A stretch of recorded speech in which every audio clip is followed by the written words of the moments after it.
if you could wave a magic wand, when we wake up tomorrow, how would the world be different according to Sally? Oh, it would be so different.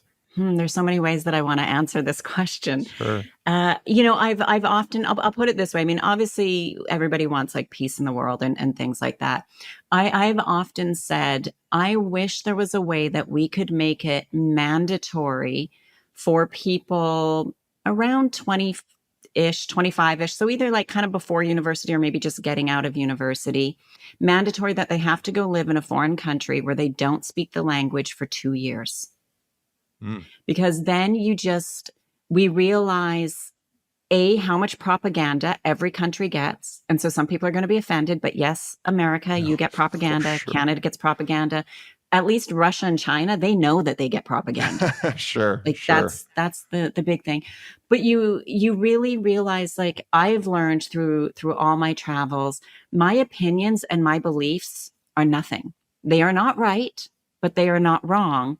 They're just an opinion. Because if I was taken as a 2-year-old, let's say, and moved to China or Russia or Saudi Arabia or whatever, my thoughts and my beliefs would be completely different. Because in part, they're not really mine unless you really question them. Because I think and believe a lot of things because that's what I was told growing up. My parents, my grandparents, my school, my environment made me think and believe certain things. And so often I like to ask people, why do you think that? Why is that? And some of the best conversations I have are very strong conversations with people, though, who can say, well, it's because of this. And they give their reason, not because it's true, because it's the way it is. Like that, that annoys me so much. And to really question, like, even I do that to myself. Why do I think this? Why do I believe this? And sometimes it's just because I saw some stuff on TV or the news or things. And, just because we read it doesn't mean it's true.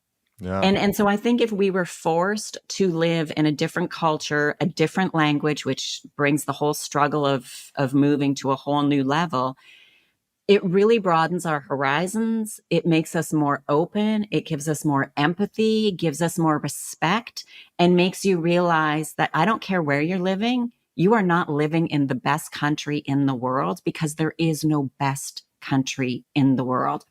It may be best for you, the way that you like the things that you like to do, but there is no best country. They all have crap and problems and things going on. And so we have to work within it. So to be looking down at other people or countries, it's not right, because it's kind of that you don't know what's going on behind closed doors of somebody's house. Oh, they had the perfect marriage. They had the perfect family and then something horrific happens. And it's the same with countries and everything. So yeah, I think I would make some type of law that people would have to move for 2 years to a foreign country where they don't speak the language. I think the world would be a much better place if that happened. I've done over 100 episodes and asked that question. I think every single podcast. I've never heard that type of answer, which is really, really cool. I can't remember the author I should cite for this, but the quote is, "We question every belief except for those we hold most dearly and those we never question at all." Which really, we should be questioning those the most. The ones we hold most dearly, like those ones we should challenge.